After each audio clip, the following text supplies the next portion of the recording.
noite, irmãos.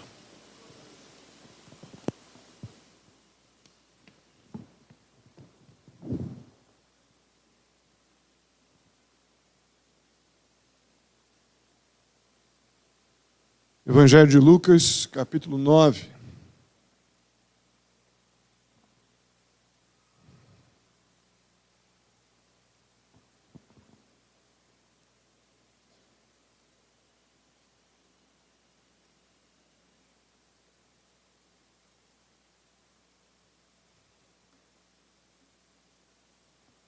Hoje leremos os versículos do 51 ao 56. Lucas 9, do verso 51 ao 56.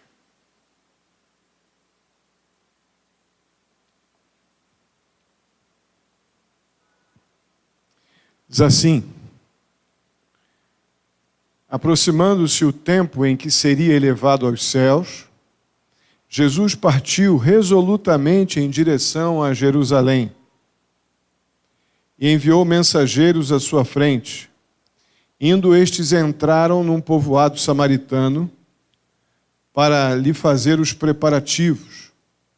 Mas o povo dali não o recebeu, porque se notava que ele se dirigia para Jerusalém. Ao verem isso, os discípulos Tiago e João perguntaram: Senhor, queres que façamos cair fogo do céu para destruí-los? Mas Jesus, voltando-se, os repreendeu, dizendo: vocês não sabem de que espécie de espírito vocês são? Pois o Filho do Homem não veio para destruir a vida dos homens, mas para salvá-los. E foram para outro povoado. Oremos. Senhor amado, muito obrigado mais uma vez por podermos, ó Pai, estar diante da Tua Palavra, para meditarmos num momento importante, ó Deus, da vida daqueles discípulos, um tempo de treinamento, um tempo de disciplina, que possamos, ó Deus, transportar este momento para as nossas realidades, ó Pai, ver o quanto nós podemos e devemos, ó Senhor, cuidar para que possamos, como discípulos de Cristo também, ó Deus, ser zelosos com a nossa vida e com nossos relacionamentos, com nossas decisões, escolhas. Ajuda-nos, ó Deus, mais uma vez nesta noite. Muito obrigado pela vida de cada irmão aqui. Assim eu te peço, ó Pai, agradecido em nome de Jesus. Amém.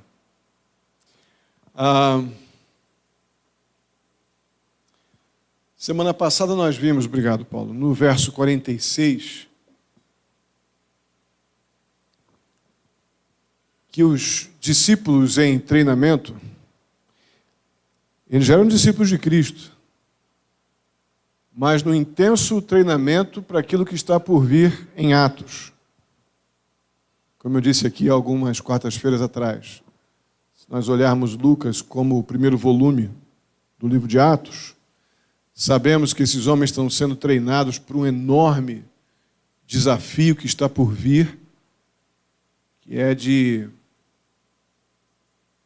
serem perpetuadores, proclamadores do Evangelho, dentro do contexto da implantação da igreja, na ausência física de Cristo, mas no poder do Espírito Santo, que habitaria neles de forma definitiva.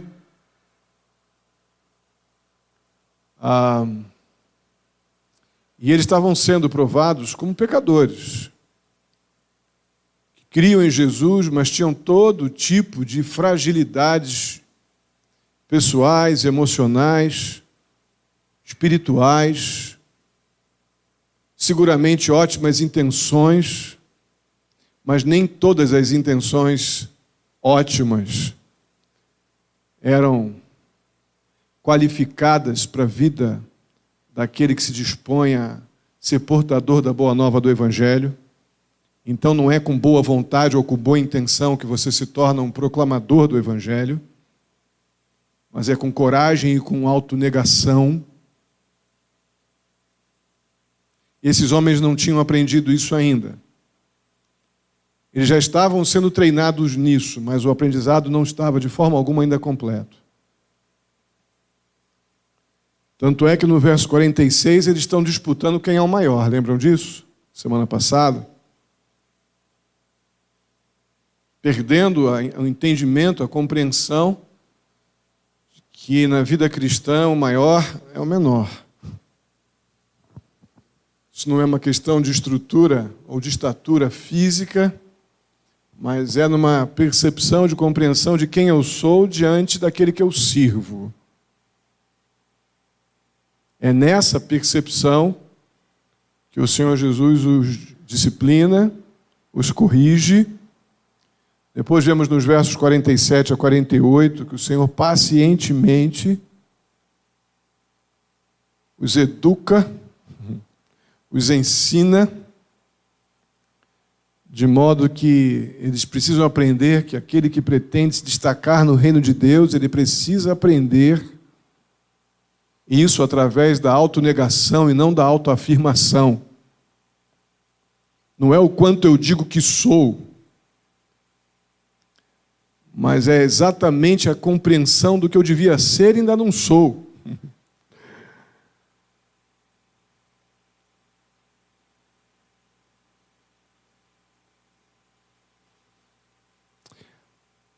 Aí João, no verso 49, ele demonstra um inexplicável preconceito. Estou dando uma rápida lembrança do que vimos semana passada.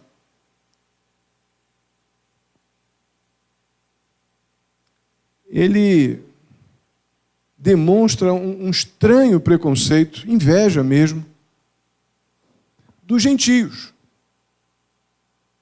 Como que isso aconteceu? No 49, vocês vão lembrar que João diz assim: Mestre, falando com Jesus, né? Vimos um homem expulsando demônios em teu nome e procuramos impedi-lo porque ele não era um dos nossos. Naquele momento ali, eu fiz uma aplicação disso para hoje, na semana passada, mas naquele momento ali é que o judeu João estava indignado de um gentio expulsar demônios. Nós, os discípulos judeus, não conseguimos. Como é que esse gentio aí vai expulsar demônio? Uma discriminação, um preconceito. Falava tanto, né? Tantas vezes nós vemos eles sendo perseguidos pelos fariseus, pelos escribas, por serem de Cristo. O próprio Senhor Jesus Cristo perseguidíssimo. E eles fazem igualzinho. Como é que pode aí esse pecador gentio expulsar demônios? Isso ficou em off, essa parte que eu vou dizer agora, né, que eu já disse. Ah, não conseguimos. Como é que esse pecador aí vai fazer, esse estranho vai fazer isso? Aí Jesus respondeu com uma firme repreensão aos discípulos, lembrando aqueles homens que qualquer um que não estava contra eles, mas agindo em nome do Senhor Jesus, não era inimigo, não. Não era inimigo, não. Então, tome disciplina. Sala de aula móvel do Senhor Jesus com aqueles homens foi... Por isso que eu dou tanta ênfase, como eu sempre disse isso. Ontem eu encontrei uma pessoa... Há muitos anos atrás eu discipulei, ele não conseguia, era muito grande ele, um menino bem gordão. E ele queria muito caminhar para tentar emagrecer, fazendo dieta e tal. E eu falei, não, eu vou andar com você para te ajudar. Você vai sair comigo e a gente vai andar. E eu sempre fiz uso dessas oportunidades para discipular. Nunca me preocupei com o discipulado ser algo que tem que acontecer apenas no ambiente formal. Porque sempre vi no ministério de Jesus como a grande intensidade de momentos de discipulado informal. Jesus estava aqui conversando com esses homens, talvez andando para cá e para lá, parados em alguma esquina. Essas coisas acontecendo e Jesus parando com eles, dizendo: os momentos de ensino são inesgotáveis. Ensinamos sempre. Para o bem ou para o mal, nós ensinamos sempre. E Jesus certamente o fazia para a glória de Deus e para o bem daqueles homens e para o seu reino, obviamente, e pelo seu reino, e os disciplina fortemente aqui com uma objetividade muito grande. Prestem atenção. Se eles não são contra, e o que estão fazendo, fazem em meu nome, eles não são inimigos, vocês estão confundindo, vocês estão se identificando com os judeus em vez de se identificar comigo. Quanta coisa tinha implícita aqui nessa afirmação do verso 49. Como a gente se identifica com pessoas que talvez apenas por alguma identidade pública, por alguma representatividade, a gente acha que vai ficar melhor, vai ser mais respeitado, ou vai ter uma identificação popular mais aceita, porque dizemos que somos amigos de tal, vamos por tal pessoa, falamos como aquele, ou somos desse ou disso. O Senhor Jesus está mostrando para eles que a lei do reino é outra. A lei do reino é outra. Mas o treinamento continua nos versos 51 a 56 que nós lemos. E aqui a coisa vai ser ainda mais pegada. No verso 51 nós vemos que Jesus partiu decididamente ou resolutamente, de acordo com o texto, para Jerusalém. Lá em Jerusalém ele seria fortemente rejeitado pelos seus, os judeus, e bem especificamente pelos líderes religiosos judeus, e a sua morte seria apenas uma questão de tempo para acontecer. Passando então por Samaria, Jesus e os seus discípulos eles foram rejeitados bruscamente, não porque, no primeiro momento, eles eram judeus, não era essa a ideia inicial, mas exatamente porque eles iam para Jerusalém. Aí o pastor John MacArthur faz uma breve exposição disso, muito interessante. Por que essa problemática envolvendo Samaria? Só para a gente poder ter um pano de fundo sobre esse momento aqui do verso 52 e 53. Os samaritanos eles eram descendentes de casamentos judaicos mistos realizados no período do cativeiro. Então presta atenção, já vão associando. Os samaritanos eram um povoado que ficava numa região alta, no caminho ali entre Judá, Jerusalém e Cafarnaum, Galileia.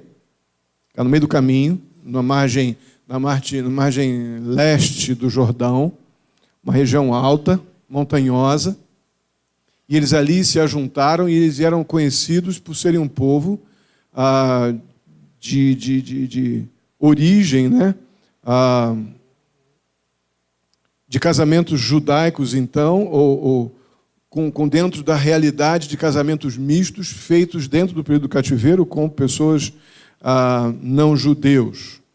Eles eram absolutamente rivais dos judeus por causa disso, porque eles eram tidos como, naquela cultura, pior que cachorro. E eles, obviamente, detestavam os judeus por causa disso e criaram o seu próprio culto.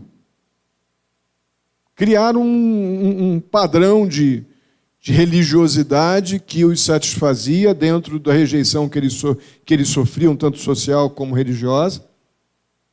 Eles fizeram um tipo de um judaísmo misturado com paganismo e fizeram um templo para eles no Monte Gerizim. Vocês já devem ter ouvido falar do Monte Gerizim.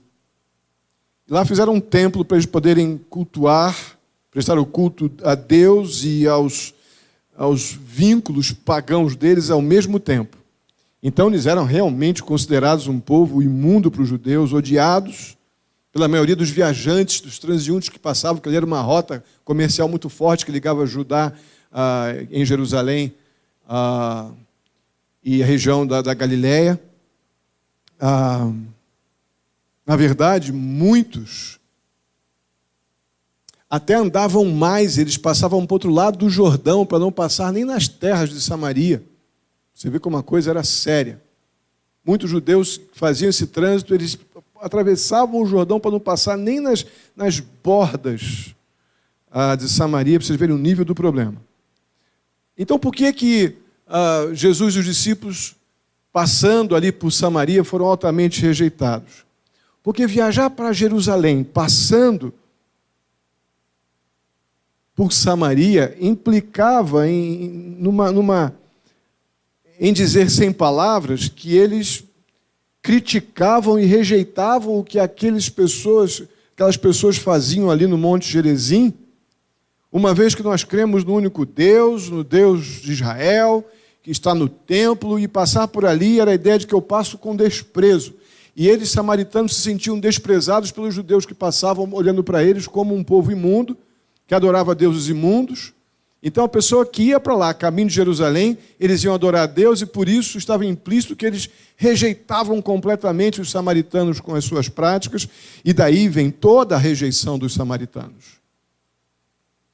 Tanto que os samaritanos tinham para com os judeus, como aquela que os judeus tinham para com os samaritanos. Olha que situação.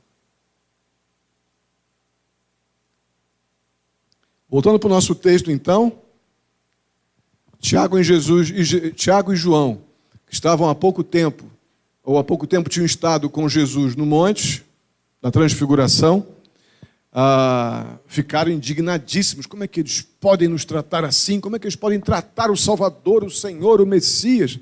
Ainda que eles não entendessem exatamente a confissão de Pedro, que ele é o Messias de Deus. Eles estavam invocadíssimos, doídos no seu ego, na sua religiosidade, no seu coração extremamente propenso a fazer justiça própria.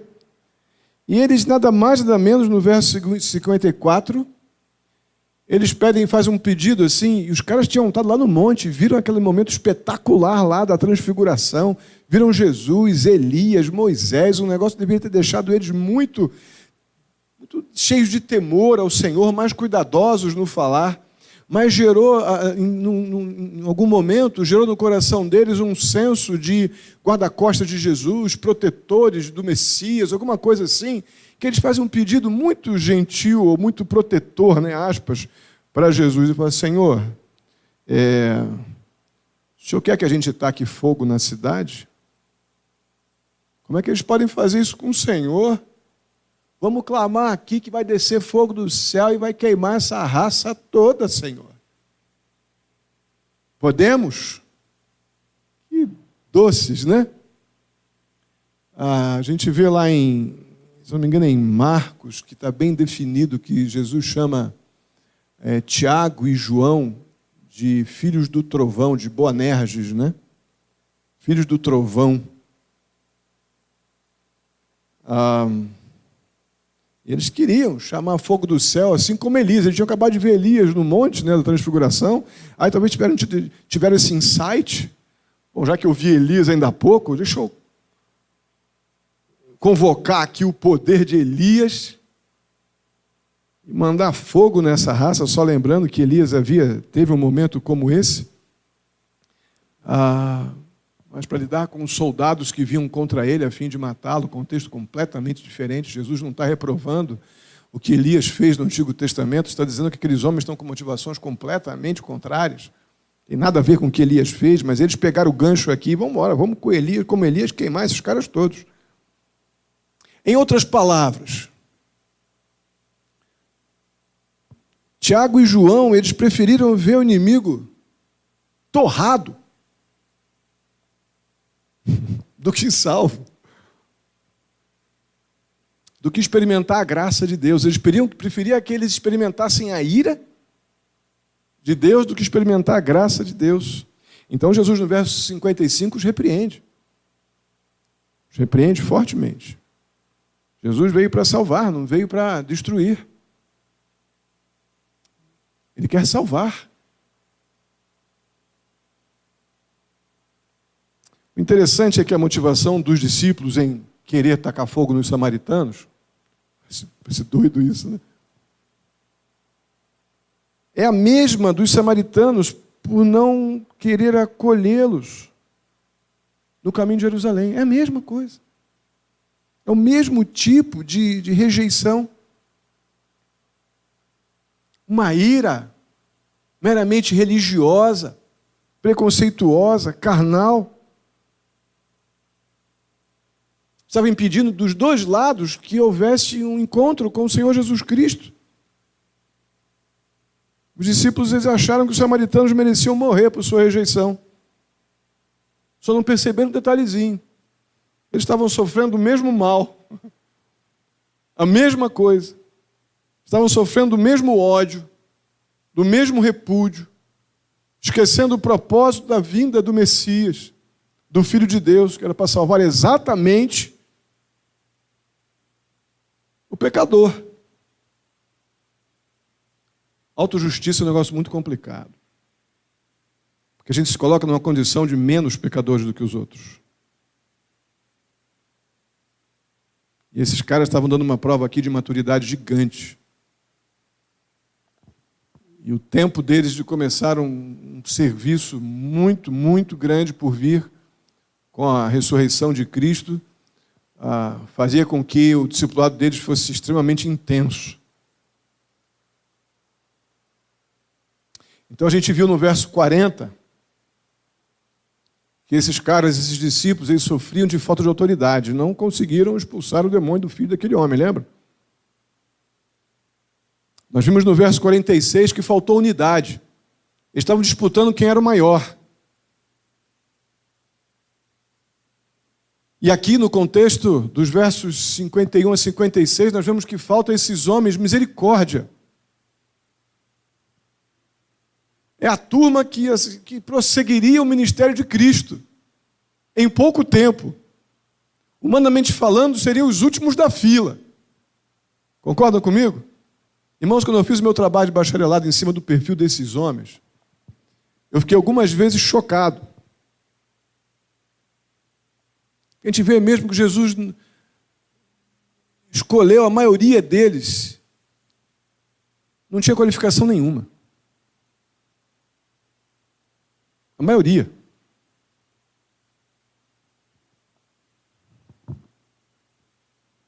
Eles só não tinham autoridade, porque tinham mais vaidade do que autoridade. Eles não tinham unidade, porque o orgulho, mais uma vez, falava muito forte. E eles só não tinham misericórdia para com o perdido. Só isso.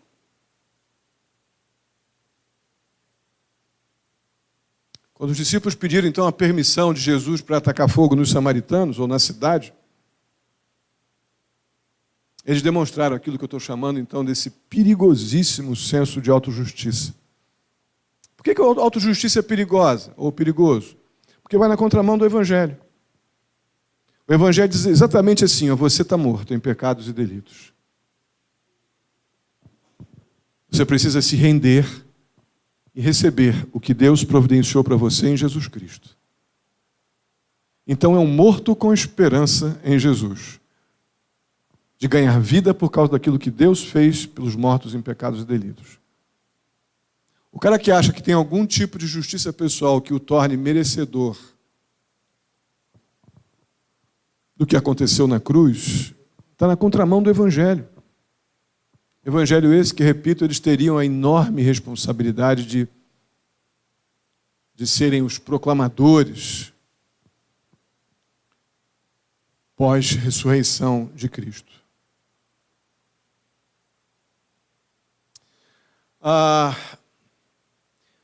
Problema. O pecado desses discípulos é barbaramente comum.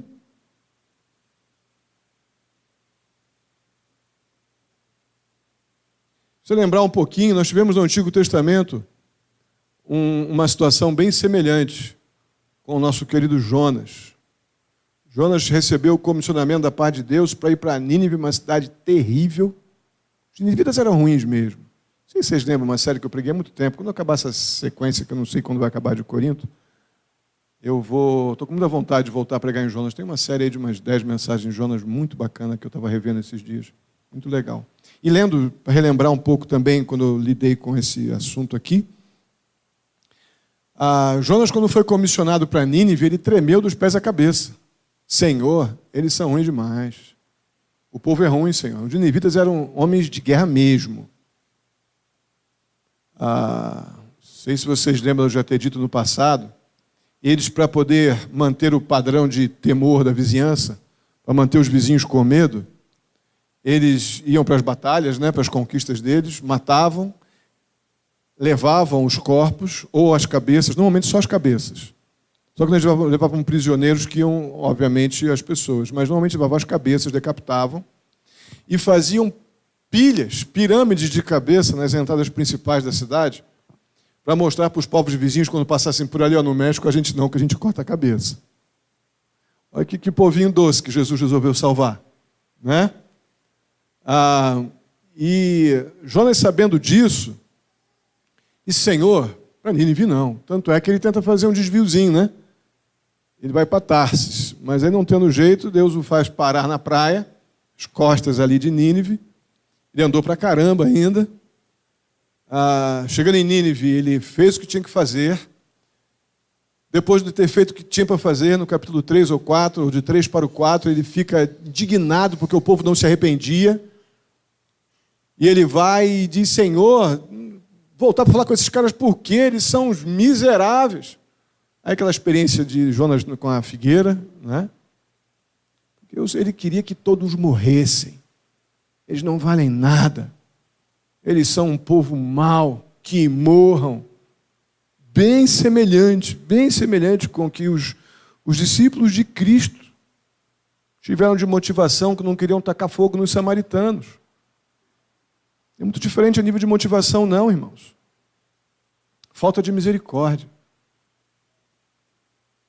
Nós recebemos misericórdia e compaixão da parte de Deus, mas somos extremamente lentos para exercitar misericórdia, muito rápidos para criar ou produzir autojustiça, nos separando dos benefícios que o arrependimento e o reconhecimento no próprio modelo de Cristo, da autonegação, do reconhecimento de que somos pecadores, não merecemos o que recebemos. Vamos na contramão da obra salvadora de Jesus Cristo, que aponta para um Salvador de um lado e para um completo miserável do outro. Falta de misericórdia. Aí pode ser que a gente ainda ache que não somos tão ruins assim. Aí eu vou usar o exemplo aqui de algo que nós falamos lá durante 3 dias, né? Domingo, segunda e terça. 3 dias lá no nosso acampamento. Algo muito importante, soube agora pelo Filipinho, que está se dedicando à beça por produzir os vídeos, junto com a Laís. Então visitem o site. Parece que essa semana já conclui toda a série de Romanos. Você que porventura não tem ouvido ou queira ouvir a mensagem da série de Romanos de novo, Corinto está sendo produzido, as mensagens de Coríntios, e já está acabando de editar os estudos do acampamento. Então faça uso desse recurso que Deus nos deu. Tem se dedicado bastante o Filipinho e a Laís para podermos ter isso disponível, não é? Para o nosso uso e das pessoas que você pode recomendar, além do canal do YouTube. A questão é que nós temos ainda um sentimento de que não somos tão ruins assim, mas quando a gente ouve falar de um homossexual assassinado porque estava numa esquina se prostituindo ou morrendo de AIDS, nós ainda somos capazes de dizer: bem feito, quem mandou estar lá? Nós somos capazes de fazer isso, lá intimamente. É possível isso? O que nos torna melhor do que Jonas? Um pensar assim. Melhor do que os discípulos, os bons nos cabeças de abóbora, mas o fato é que se a gente olhar para a nossa capacidade pecaminosa, nós também merecemos fogo do céu, que os discípulos pediram para os samaritanos. Nossos pecados são tão ofensivos quanto os deles. Só que a gente decide, como os discípulos de Jesus, que venha fogo do céu sobre eles, mas não sobre nós. Então é algo para a gente parar e pensar, porque esses discípulos estavam em treinamento, não estavam? Nós também. Até a vinda do Senhor Jesus, estamos em treinamento. Estamos treinando sujeição, misericórdia, amor bíblico. Amor bíblico não tem uma tolerância indefinida. Vimos que a tolerância tem limites bíblicos. Mas o repúdio, a intolerância é tão pecado quanto Eu não ter padrões de tolerância?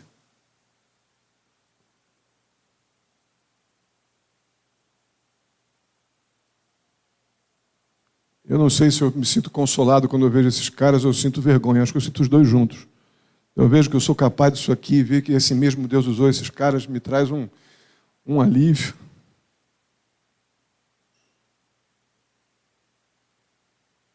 Mas eu quero terminar ainda mostrando algo muito delicado que o contexto está implícito aqui nesse texto.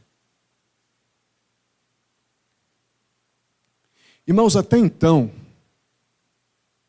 até a correção do Senhor Jesus, esses discípulos não achavam que estavam pecando, não. Eles estavam se achando os tais.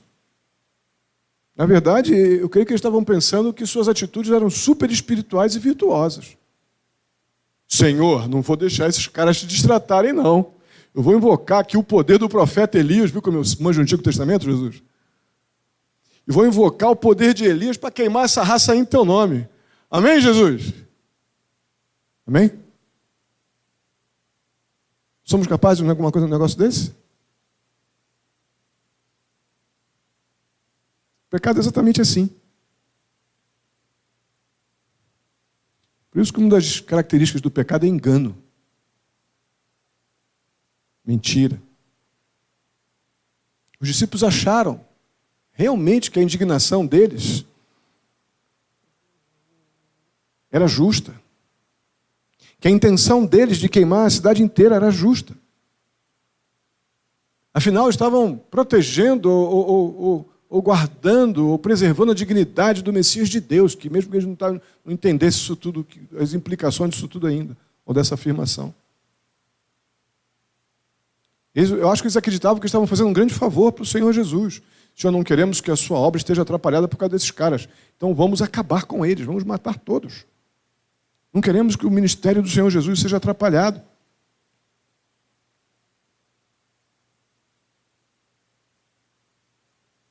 Eles estavam dispostos a proibir, então, um não autorizado a expulsar demônios. Não, vamos apagar esse cara. Não pode. Como é que pode uma pessoa sem o brevezinho da Igreja Batista ir lá e expulsar demônio? Que é isso?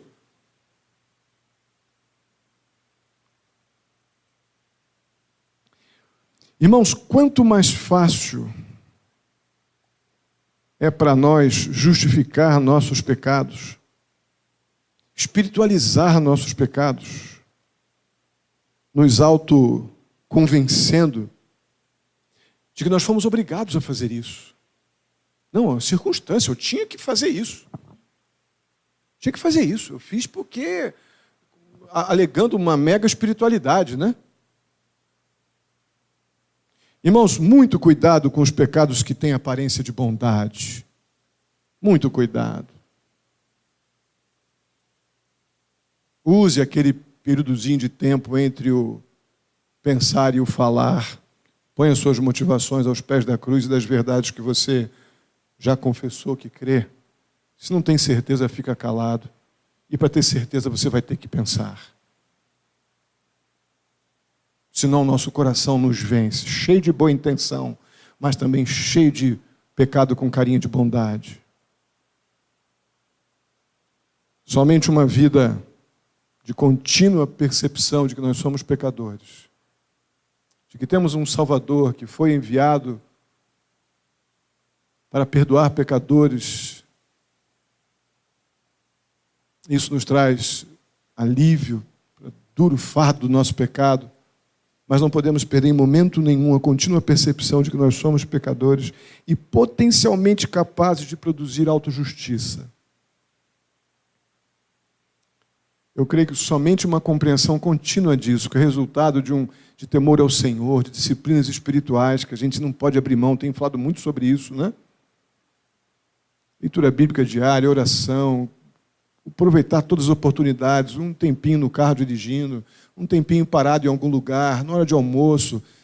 Tem esse momento seu pessoal, Senhor, eu te amo, eu agradeço pela salvação que eu recebi através do teu amor demonstrado por Jesus na cruz. Eu agradeço por o Senhor perdoar pecados, agradeço pela minha família, pela minha igreja, pela minha salvação. esse exercício diário de comunhão com Deus é a única coisa que nos livra de atos de bondade pecaminosa. Os bonzinhos de plantão que dão tanto trabalho. Você não imagina como isso dá trabalho no ministério da igreja. Os irmãos que pensam pouco, mas se julgam super bondosos, mas com bondade pecaminosa. Esses caras achavam que estavam voando. Mas estavam cheios de bondade pecaminosa e foram seriamente repreendidos pelo Senhor Jesus para que pudessem mais à frente ser então extremamente úteis e necessários à causa do Senhor Jesus Cristo. Amém? Vamos ficar de pé e vamos orar.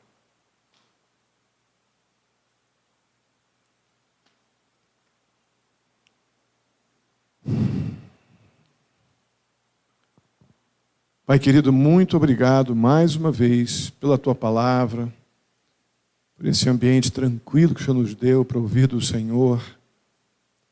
Mas isso não pode, ó Deus, ser sinônimo de apatia, de ouvir as coisas do Senhor tão importantes e ficar por isso mesmo. Nós precisamos de uma profunda reflexão e sermos homens e mulheres cheios de compreensão de que somos pecadores salvos por graça inexplicável. Somente essa compreensão nos dá uma mentalidade, ó Deus, quebrantada diante do Teu poder, ó Pai, e nos capacitando a vencer a autojustiça. Essa tendência religiosa e enganosa de praticarmos bondade pecaminosa.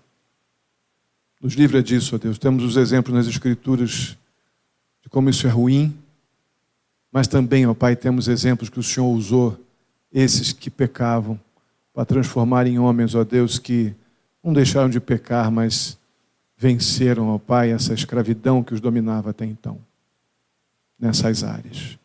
Ajuda-nos, Pai, eu te peço. Em nome de Jesus. Amém. Vamos orar, irmãos.